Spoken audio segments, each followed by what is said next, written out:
Hola, ¿escuchan todo? Buen día, sí, escuchamos perfecto. Ya. Bueno, empezamos. Bueno, chicos, yo les propuse hablar un poquito sobre algo tan sencillo, ¿no? Es la interpretación del análisis de orina, ¿no? Porque una vez hace muchos años me pregunté, digo, ¿para qué me puede servir un análisis tan fácil y tan de rutina y tan frecuentemente lo hacemos, ¿no? Y pensando en... ustedes recordarán lo que eran los mecanismos de contracorriente y de concentración de la orina, y realmente es un proceso súper fabuloso, ¿no? Que hace esta máquina que llamamos el ser humano. Y eso inspiró, por ejemplo, a un cuentista danés que se llamaba Isaac Danielsen, que decía que siendo el hombre una máquina tan maravillosa, ingeniosa, capaz de transformar el mejor vino Shiraz en orina, uno debe preguntarse en realidad cuál es el placer más intenso, ¿no? Si el beber o el haber transformado ese vino en orina, ¿no?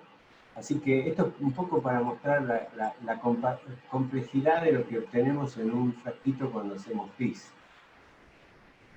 ¿Qué es lo que tenemos que tener en cuenta, digamos, de la orina? En principio, tenemos que saber bien cómo es la diuresis, que representa el 1% del filtrado glomerular. Y acá están los valores normales que ustedes todos conocen, ¿no?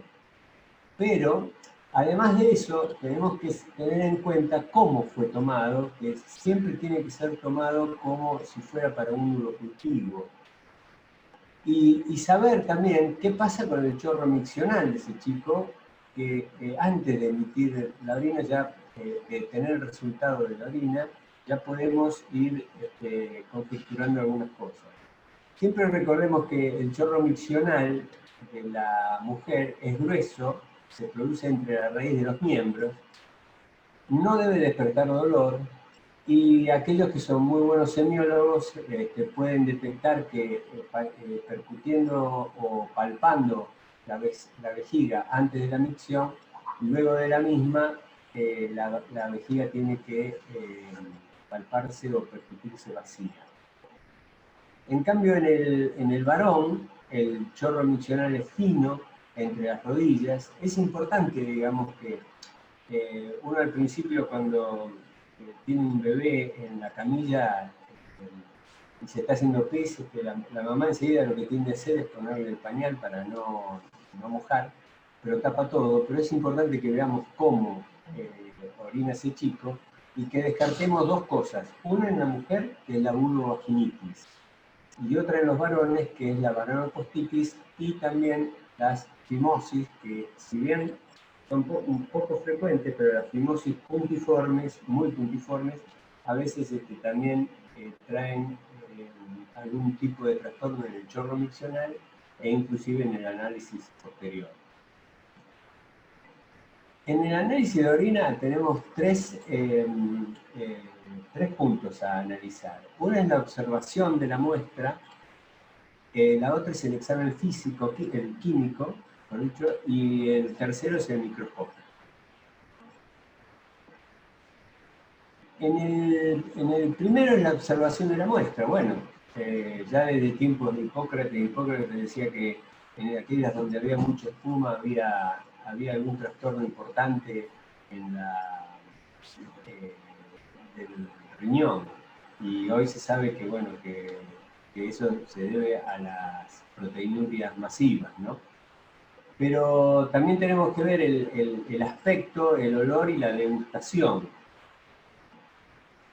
Y acá hay una síntesis de las posibles causas.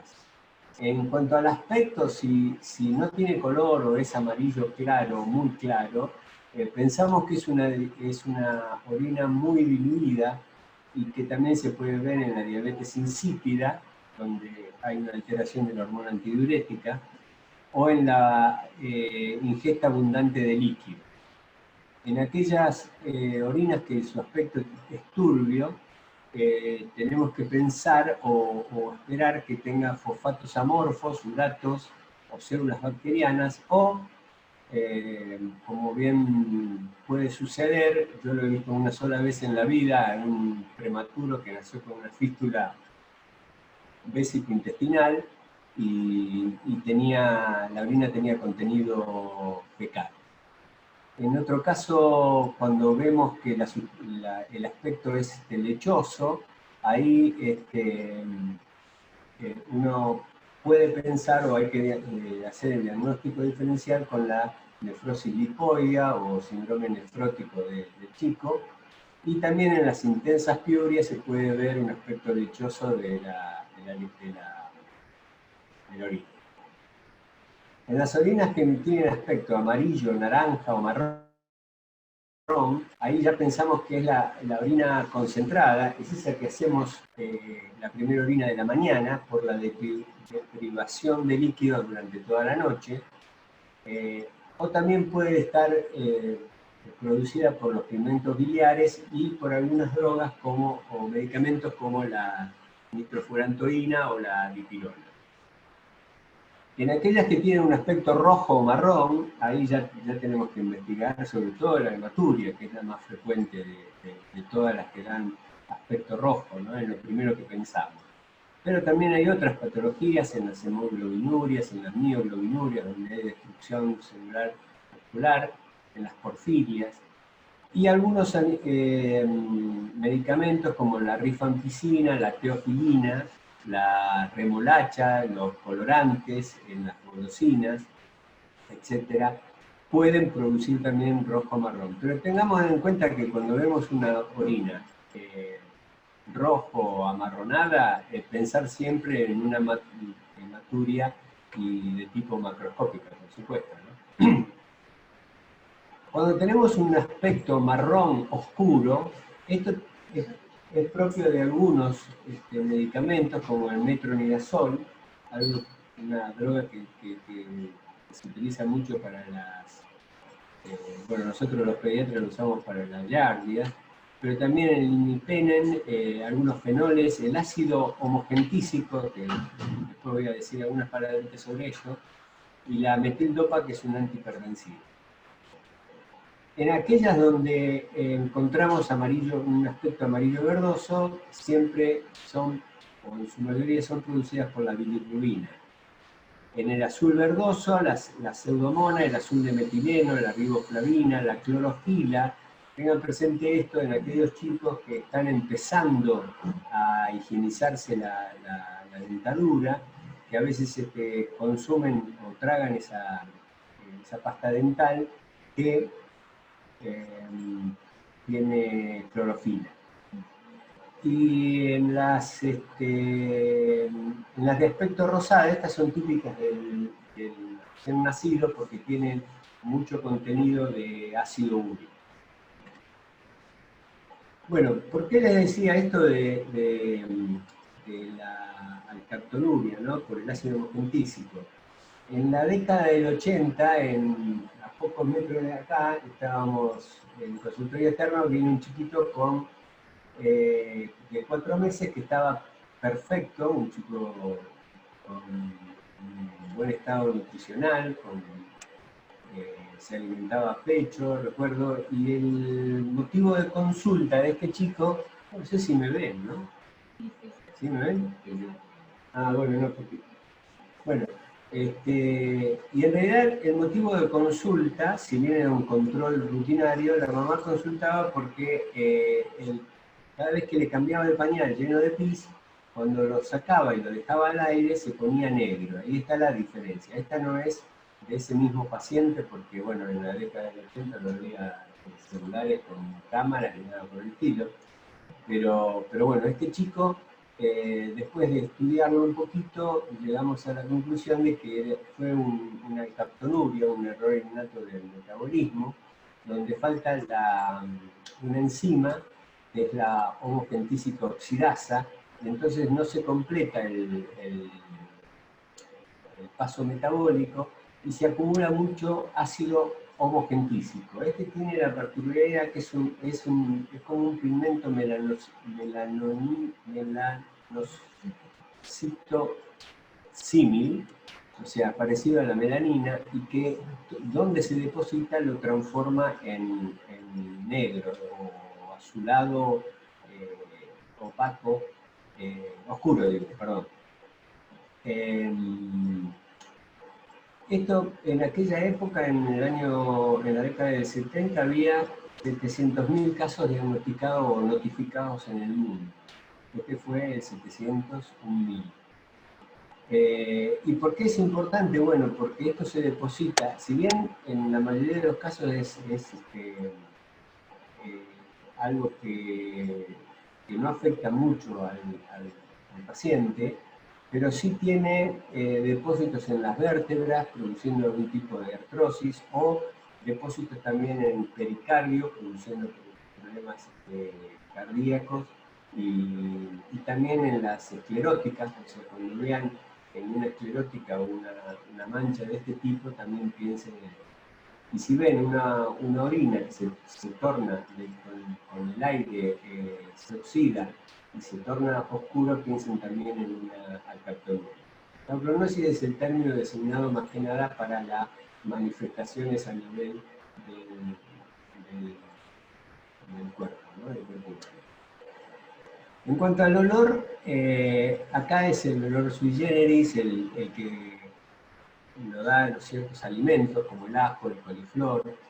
El amoniacal, que es ese olor típico que irrita los ojos cuando vemos el pañal del chico, que es la conversión que hacen las bacterias de urea a amoníaco, y también lo vemos en aquellos chicos que tienen infecciones por Proteus, porque el Proteus también desdobla la urea en amoníaco y también puede tener ese olor a amoníacal. También hay olor a moho, o sea, a hongos, como en la Phrenisis tonuria. La verdad nunca tuve oportunidad, pero bueno, está descrito así.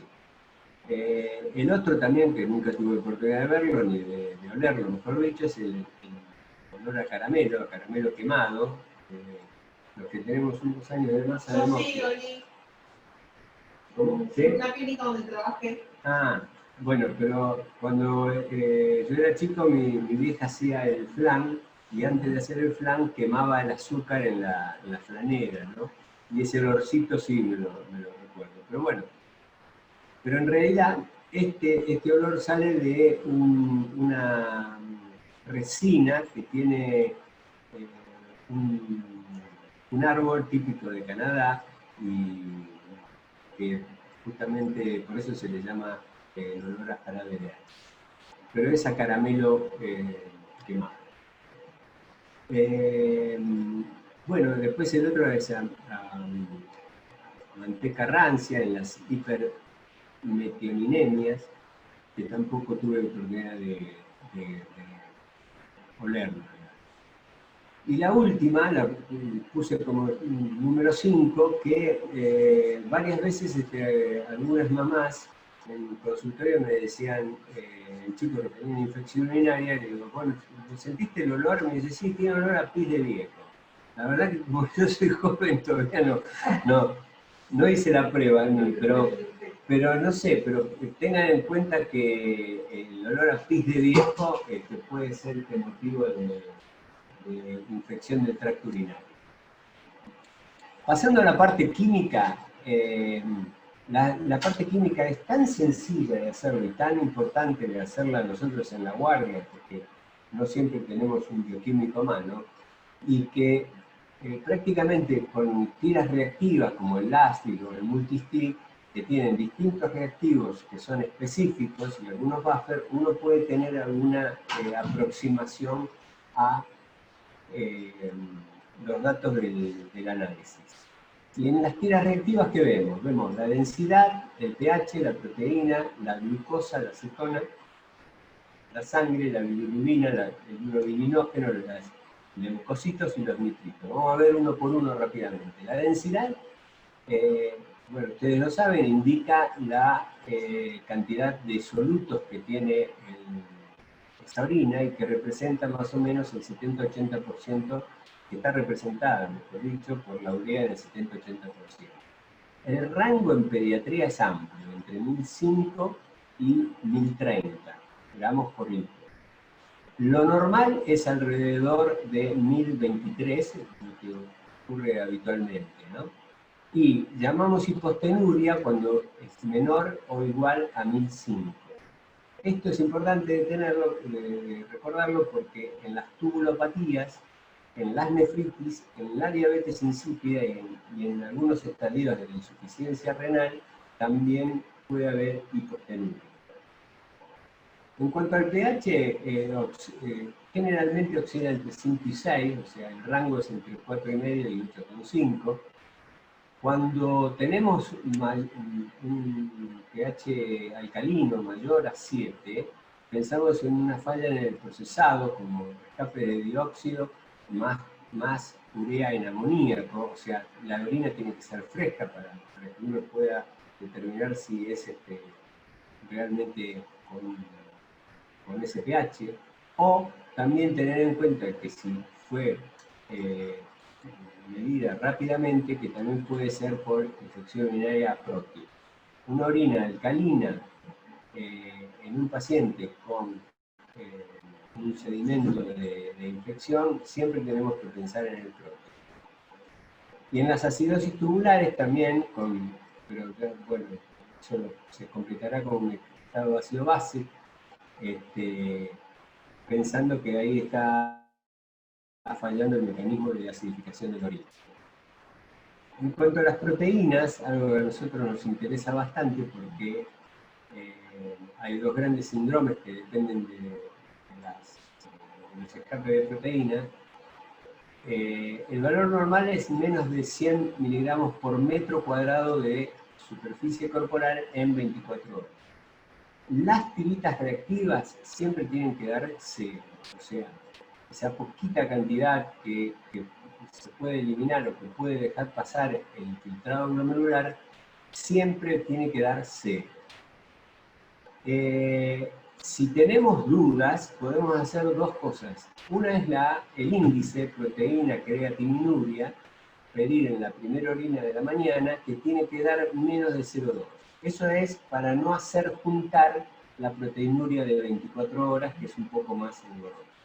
Pero dicho está de paso, cuando pedimos una proteinuria de 24 horas, o cuando al vecino de enfrente de casa le dijeron hágase una proteinuria de 24 horas y no sabe cómo recolectarla, les recuerdo que la proteinuria, la primera orina de la mañana se desecha y a partir de ahí se junta toda con la primera del otro día, el día siguiente, que es justamente la que fue recolectando en la vejiga durante toda la noche. Así se hace la proteinuria de 24 horas. También hay proteinurias que no son patológicas y que aparecen en los estados febriles, en el post-ejercicio, en la exposición prolongada a frío o calor, que no indican siempre patología renal, al igual que las que ocurren en la cistitis o en las uretritis, o en las vulvovaginitis o en las balanopostitis.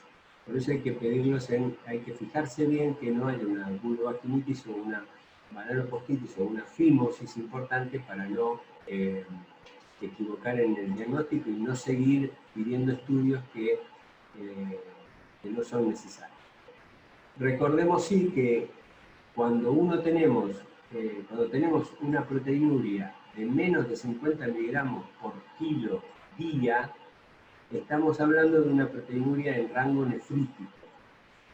Mientras que cuando tenemos una proteinuria mayor a 50 miligramos y hasta 250 miligramos por kilo día, pensemos en una proteinuria en rango nefrótico, que son muy importantes, porque si yo esto lo tomo en la guardia y tengo dos pacientes y tengo que decidir a quién interno, seguramente voy a internar al nefrítico y no al nefrótico.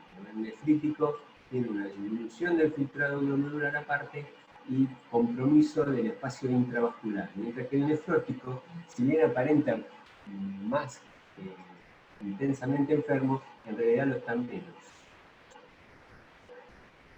Las proteinurias masivas aparecen con grandes edemas, como en este bebé que lo hemos visto muchas veces acá en esta sala, pero esta es una foto tomada de internet, ¿no? En las zonas más laxas se va a depositar.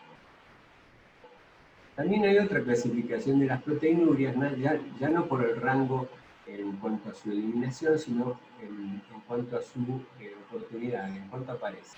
Por ejemplo, las intermitentes aparecen en los cuadros febriles, en la insuficiencia cardíaca congestiva, en cuadros de estrés o de post-ejercicio. La ortotática, cuando se incorpora el paciente, por eso para hacer el diagnóstico diferencial tenemos que pedir una orina en la misma cama del paciente, y que generalmente son de buen pronóstico, no indican patología renal grave. Y la persistente, que a veces cuando es mayor de 3 meses, siempre es patológica, aunque sea aislada. Si progresa más de 3 meses, ya hay que pensar en que está pasando algo en el oído glomerular.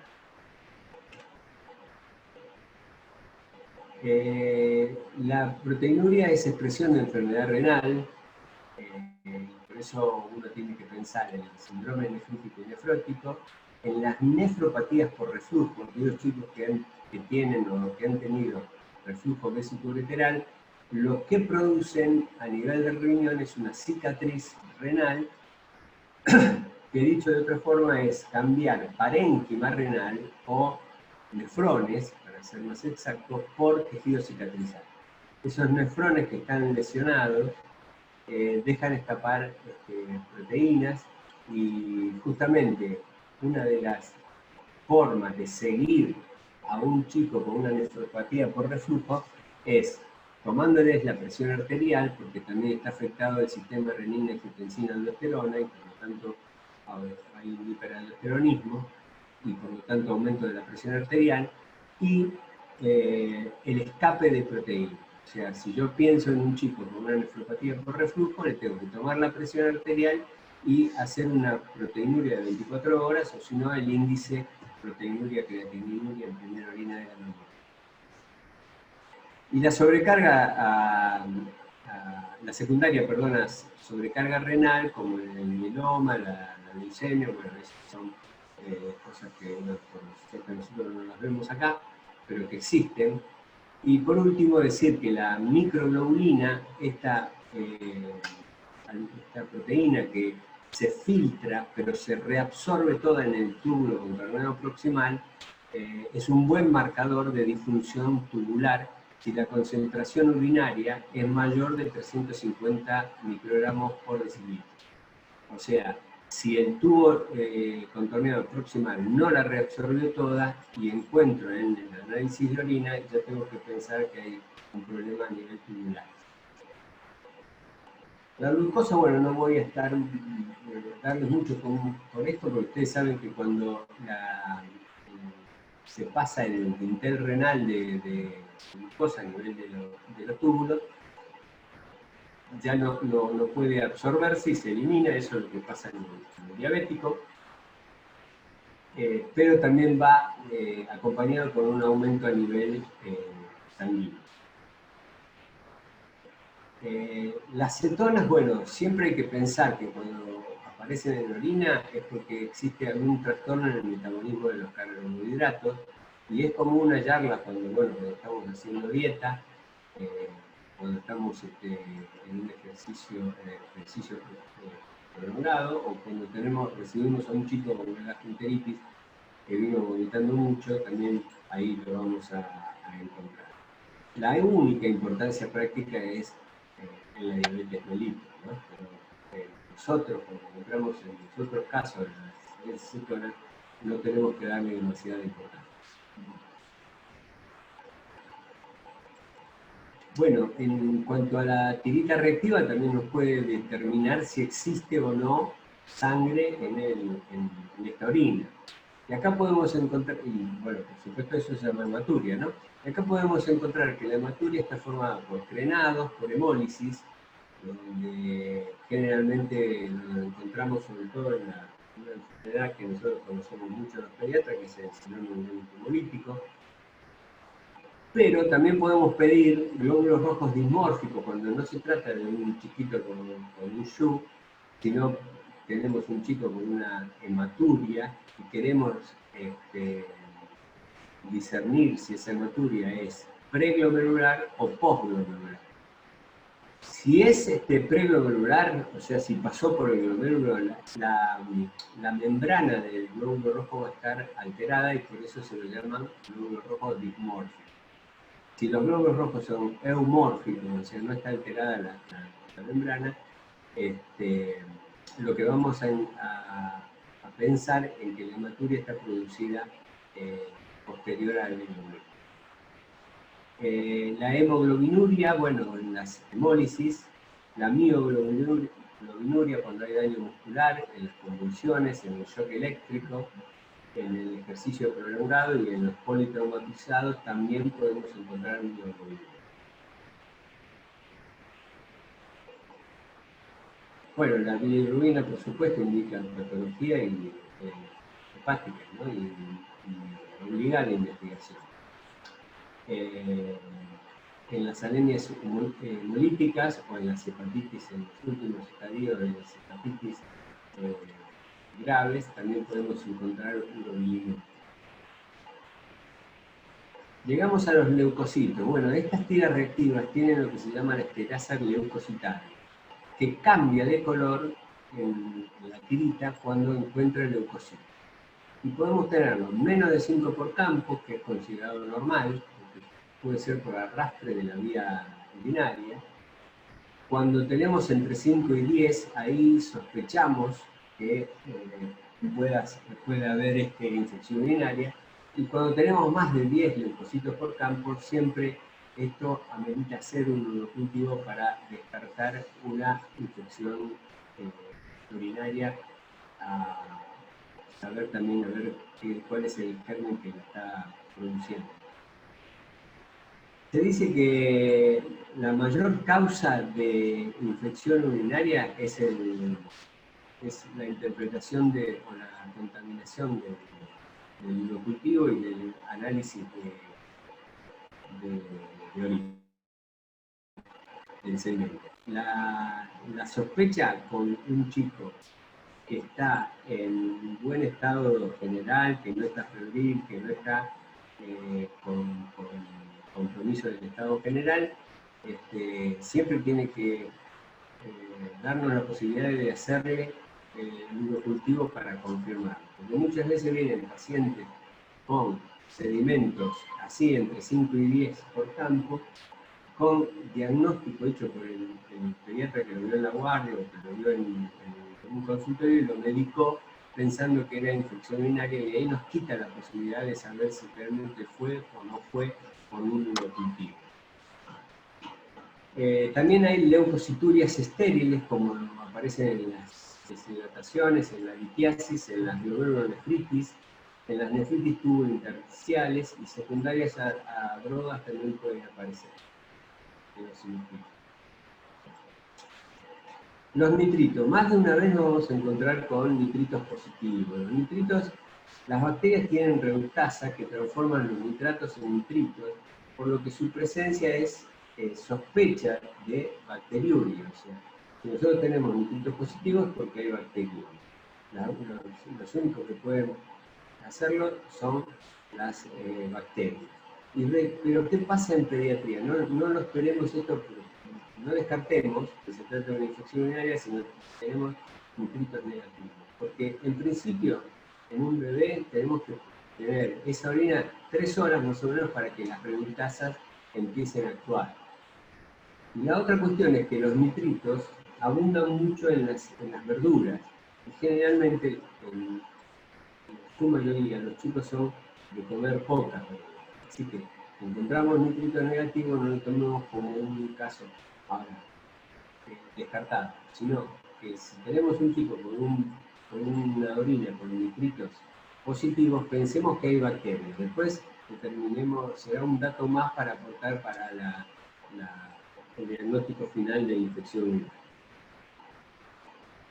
Falsos positivos o negativos en las tiritas reactivas podemos tenerlo por pHs extremos, por extremos también en la densidad urinaria, por la acción de oxidantes, por la acción de antibióticos, la vitamina C se utiliza para acidificar la orina, por antisépticos, por jabones, por proteinurias y también por la conservación de esa orina. Hay orinas que están llenas de levaduras y eso es porque la orina no fue seguida procesada, sino que estuvo al aire libre. Y llegamos al punto microscópico, al examen microscópico de la orina. En la orina podemos encontrar células que se desprenden del uroepitelio, leucocitos, hematíes, células escamosas también, y células de contaminación de flora de la uretra distal. Todo el tracto urinario es estéril, todo, menos el meato, o sea, la uretra distal, ya sea en el varón como en la mujer. Y de ahí se puede arrastrar células tranquilamente. Los cilindros, en realidad, siempre son importantes los cilindros, ¿no? Porque el único lugar donde los cilindros se forman es en los túbulos renales. ¿Cuál es el problema del cilindro? Que es fácilmente disgregable. O sea, si yo pienso que tengo un chico con una nefritis y quiero encontrar lo que me sella la nefritis, que es el cilindro hemático, tengo que pedirle al laboratorio que apenas le llevo la orina me lo analice para buscar cilindros hemáticos. ¿Por qué? Porque si se tarda, esos cilindros se disgregan y lo que me va a informar es una hematuria, pero sin cilindro, lo cual sería una cosa un dato más para aportar y para hacer el diagnóstico. Es de encontrarse cilindros hialinos y granulosos que no representan patología importante. Seguimos. También podemos encontrar bacterias. Pensemos que hay una bacteriuria asintomática que alguien por ahí la llamó también una profilaxis biológica que hace el organismo al tener esas bacterias circulando por el uroepitelio para ocupar en cierta forma los receptores para las bacterias que son mucho más agresivas. Así que eso ocurre muchas veces en lo típico es en las embarazadas, no se sabe por qué, pero hoy por hoy se sabe que no son para medicarse, no hay que medicarlas, algo que no tuviera síntomas. Los hongos, como la cándida y las levaduras, también, sobre todo si fue dejada al aire libre la orina, se puede contaminar con hongos. Los cristales que van a ser según el pH. El pH urinario, en el ácido aparecen los cristales de ácido úrico o los oxalatos de calcio, y en las orinas alcalinas los fosfatos y los cristales, digamos. Los únicos que indican patología son los de cistina, los de leucina, los de tirosina y los de colesterol.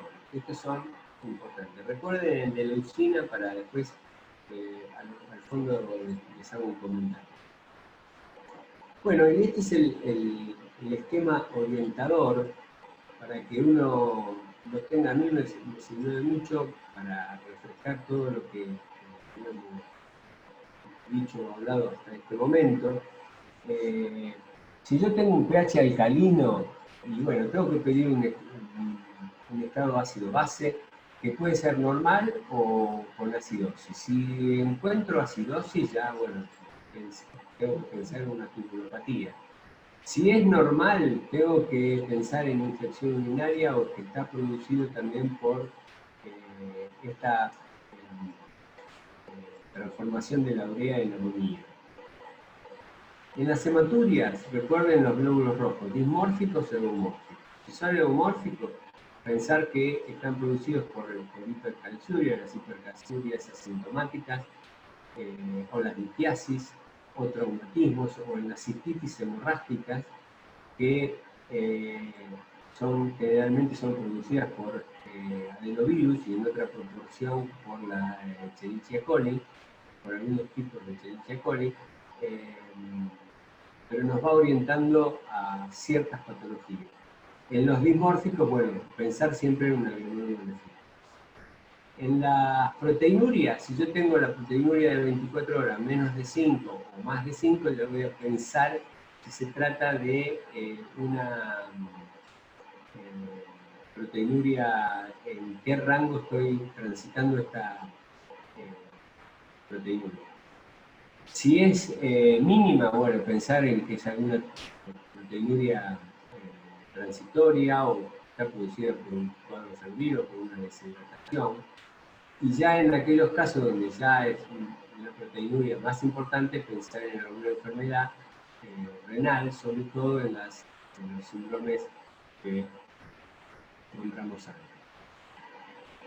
En las glucosurias, y bueno, en las glucosurias podemos tener de dos tipos. Aquellos que tienen con glucemias en ayunas altas, como ocurre en la diabetes, o con glucemias normales que están en las tubulopatías, la glucosuria idiopática, que uno sabe que es totalmente benigna, que no cursa con hiperglucemia. Y en las hipostenurias, recordar la diabetes insípida, la tubulopatía, la insuficiencia renal, la sobrecarga hídrica, y por último, bueno, en los casos donde encontramos piuria, ya por una gran cantidad, a veces por campos cubiertos o el informe de glóbulos blancos, de leucocitos en el sedimento, pensar siempre que si el paciente lo amerita, en un urocultivo para confirmar la infección urinaria. El sedimento de orina está hablando de una reacción inflamatoria, pero no está hablando de una infección. Lo que confirma la infección es el urocultivo. A veces ocurre que uno por el tiempo, por el paciente, no puede realmente realizar el urocultivo y tiene que medicarlo, pero bueno, ese es otro caso. Pero si el paciente lo amerita, yo puedo, hoy por hoy, sacar en consultorio mismo un urocultivo, tomarlo con las medidas de higiene habituales, el urocultivo, y mientras tanto lo puedo meditar y a la espera del urocultivo después ver si proseguimos con la medicación o no. Y como conclusión final, con el empleo de las tiras reactivas o un simple análisis de orina, el médico puede tener rápidamente un diagnóstico preventivo que podrá luego confirmarse o no con otras pruebas de laboratorio. Pero de algo que nosotros lo vemos así rápidamente, si pensamos en todo lo que vimos anteriormente, todas las cosas que estamos descartando ante un análisis de orina que consideramos normal.